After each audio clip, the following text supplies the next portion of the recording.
Hello there, this is Wellington with PX5 and today I'll show you how to do memory management using PX5 RTOS. There are 4 different types of memory management available with PX5 RTOS: the one-time allocation, the application provided, the dynamic memory management, and the application overriding. I'll walk you through each one and I'll show some demos to make it easier to understand. The first method is the default internal memory management for PX5 RTOS, and it is called one-time sequential allocation. And it happens for each object creation. It relies on the memory provided to the start or PX5 pthread start API, as you can see here. It is the easiest and fastest approach, as long as you're not dynamically creating and destroying objects. And if that's your case, we'll see how to do it later in this video. So let's take a look at this one-time sequential allocation demo. As always, in our samples, main starts running and creating variables, thread handles, and the memory area.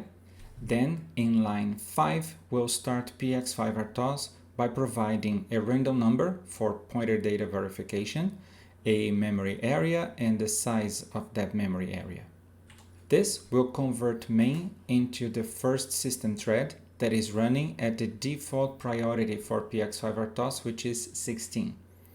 This will also create a memory block for RTOS use. This block size is defined by the memory area provided with the start API call. And with that memory area created, we'll go ahead and just initialize or create a semaphore by passing the handle to the semaphore, the process sharing selection, which is not used by PX5 RTOS, and the initial value of that semaphore, in this case 0. Note here, we initialize the semaphore, and its semaphore control block has been allocated within the memory area, and this is not to scale. And then to create another thread, all we need to provide is a handle to this new thread and the entry point to this new thread, or the function that will be called by this thread. Here we can see the child thread has been created, also at the default priority, and in the memory area we can see now that we have the thread control block and the thread stack, and this is also not to scale. As we can see, from now on, each object created will be placed within this memory area. Next method is the dynamic memory management. And here, as we saw before, memory is provided to the start API. As the name implies, this is the best choice if you need to destroy and recreate objects. To achieve that, memory area is converted into a variable length memory pool, which is fully managed by PX5 RTOS. Take a look at the PX5 Memory Manager Enable API for more details. Let's see dynamic memory management in action. Here, we're starting main as we did before, and also starting PX5 RTOS, which, as before, create the memory area defined by the value passed by the start API call. Now, by calling PX5 pthread memory manager enable API, we'll see this memory area being converted into a memory pool. Like that. So now this is a memory pool. Now objects can be created within this memory pool.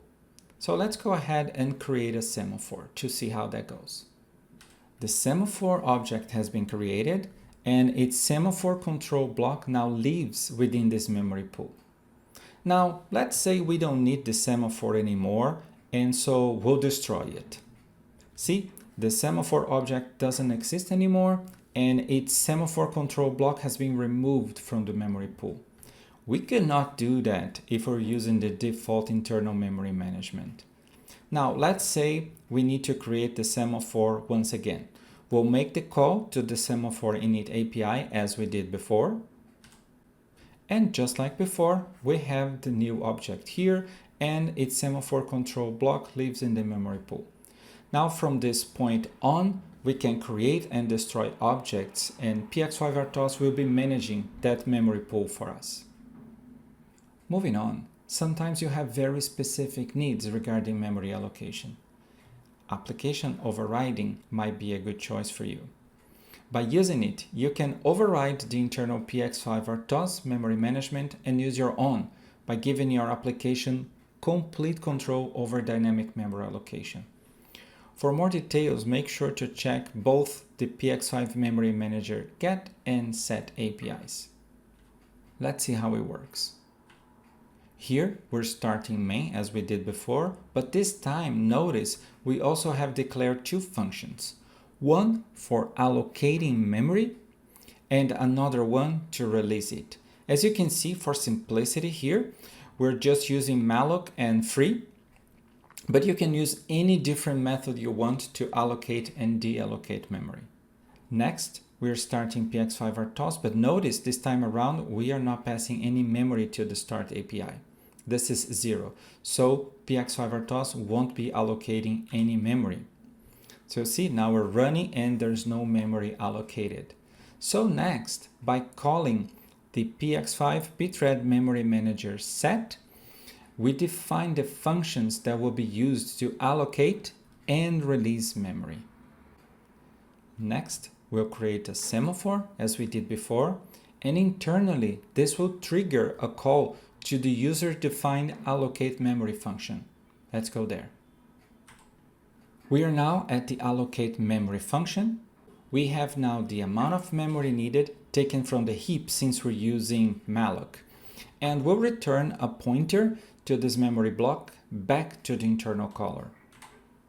So that internally, PX5 RTOS will use the memory area provided within heap, in this case, to create the semaphore control block. And you can also see we have the object created. So next, let's say we want to destroy the semaphore. So just like before, this will internally trigger a call to the user-defined release memory function. We're now at the release memory function. We'll free up memory allocated before. Let's take a look at the heap.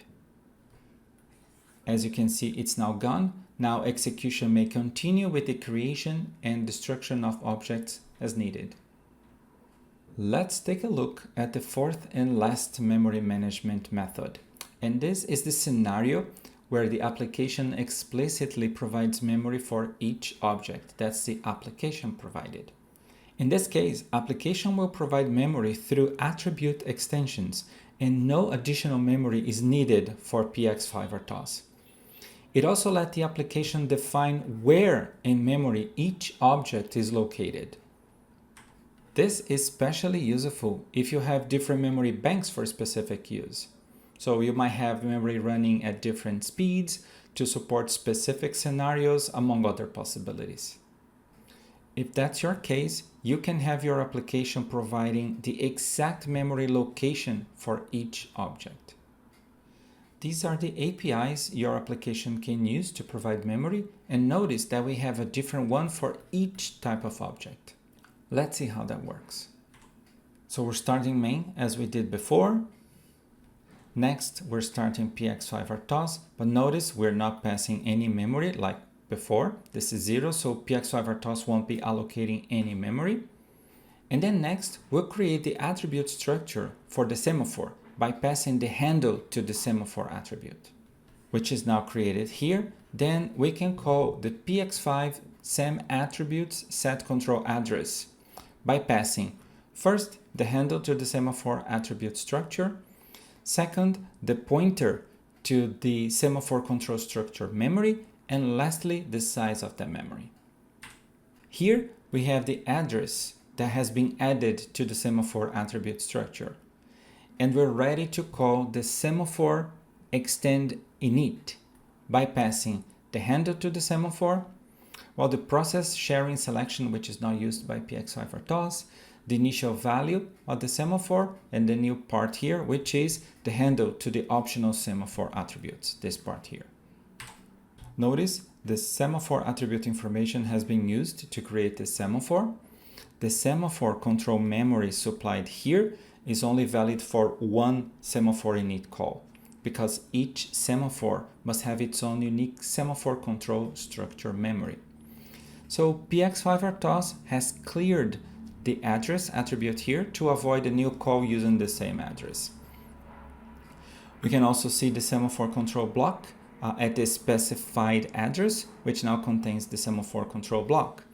We can then delete the semaphore if we wish to. So memory has been cleared. Now, if we needed to create it again, we could make a new call to the set control address. Remember, it has been cleared before. So now, with the address defined in the attribute structure, we can create the semaphore again, like this. And from this point on, by providing memory at specific location, we can create any RTOS objects. So, to summarize, in this video we presented 4 different types of memory allocation you can use with PX5 RTOS.